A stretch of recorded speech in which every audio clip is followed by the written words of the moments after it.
Hi, I am Rodrigo Sanchez and I'm a psychoanalyst. Today I'm going to talk to you about the Oedipus Complex. The Oedipus Complex is one of the most important Freudian concepts that they are out there. And there is a good reason for it.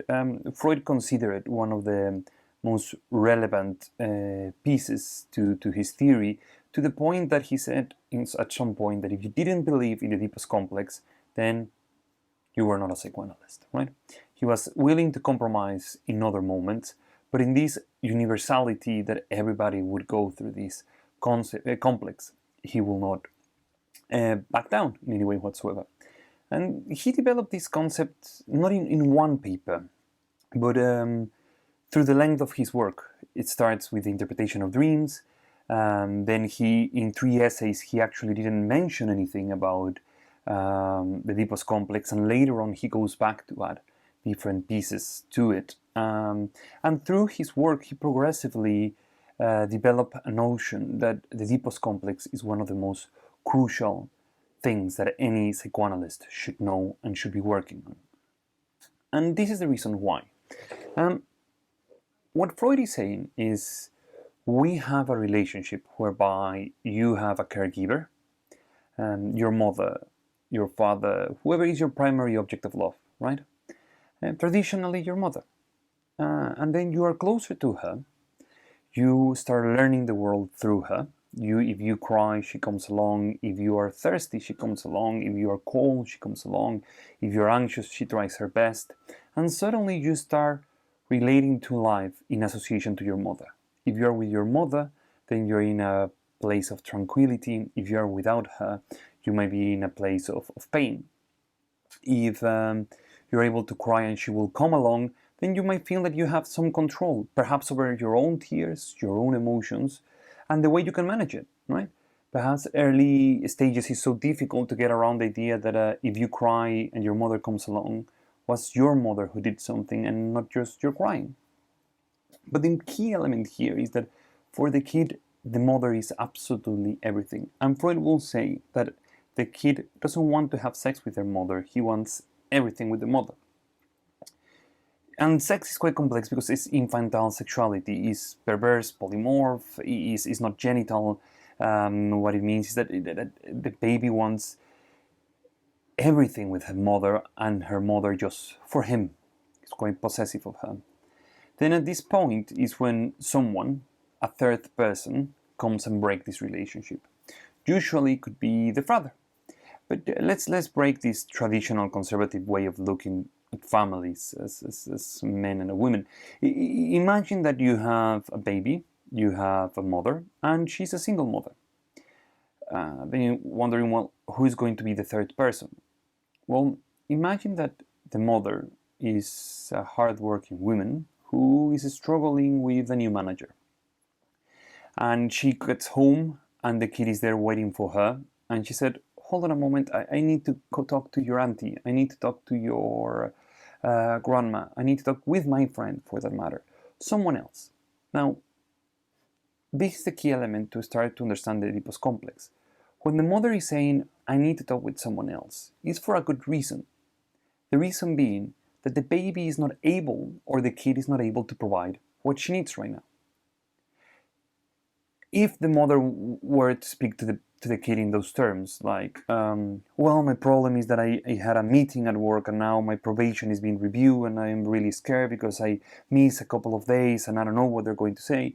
Well, it's a silly situation because a 4-year-old kid will not have a clue or a frame to conceptualize what is happening.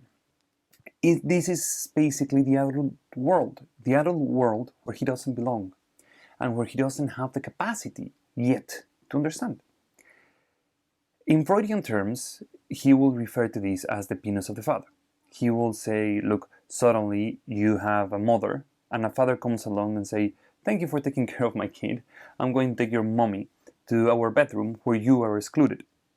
And the baby will sense in one way or another that he doesn't possess the phallus, the big penis, whatever you want to put it.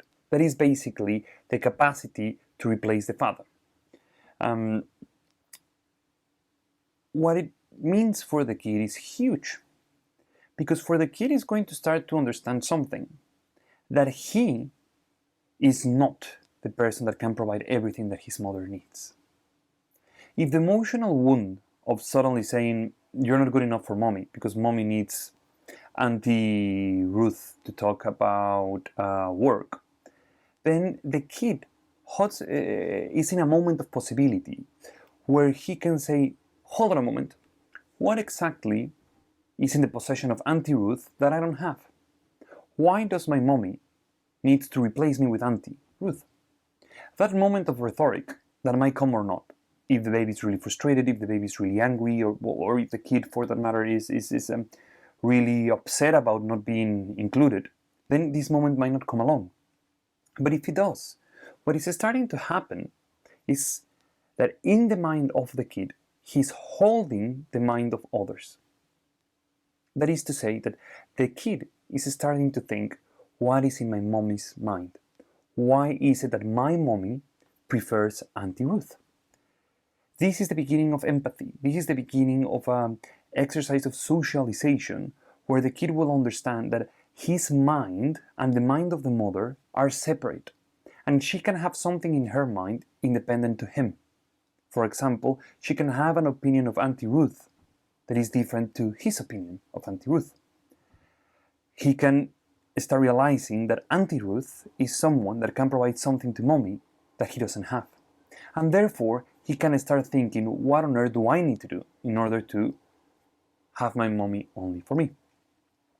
In Freudian terms, in the classic idea of the family, will be to realize that your father is a rival that you cannot win. Freud will associate this to a castration anxiety that today we will not have time to expand further. But the main idea is that the kid will say, I cannot compete with my dad, and I give up my mom, but I want to be like my father. Because I know that my mom sees something in my father that I cannot provide. So that my mom sees something is the baby building the framework, building an area to conceptualize the mind of the other. That is really important, and not everybody in adult world has it. For example, a political person like Donald Trump, he lacks the capacity to understand the third. He always sees things in relation to himself, right? This is a classic narcissistic personality behavior that we see quite often. But the point that is so painful for them and that is really hard to get around is that they might not be able to see the reality in this dimension of thirdness. That is to say that for other people, they have independent minds that are not linked to them. That they are not the center of what is going on around them, and what is going on around them exists independent to him. So that is a key element of the Oedipus complex, but also has a lot to do with reality, because it's a real perspective to say you don't have what it takes. You don't have the capacity to understand the adult world like Auntie Ruth, or you don't have the sexual capacity of your father to satisfy your mother. If you want to take it quite Freudian, you don't have the adult penis, if you want to take it quite concretely. And if the kid is able to take that narcissistic wound, that is to say, if the kid is saying, I lack something and I don't have it, then he's able to incorporate a piece of reality. He's saying, this reality is saying you're not good enough. And that is painful. That is something that I don't want to hear. But nonetheless, I can take it and I'm going to accept it. I'm going to bear the pain in order to accept a more objective reality where Auntie Ruth is what my mother needs, or where my father is the main provider of the pleasures to my mother. If the kid finds this unbearable, maybe because there are deep anxieties, maybe there is a lot of things that can go wrong by this stage, but if the kid finds this process really unbearable, then they will say, no, sorry, I am everything my mom needs.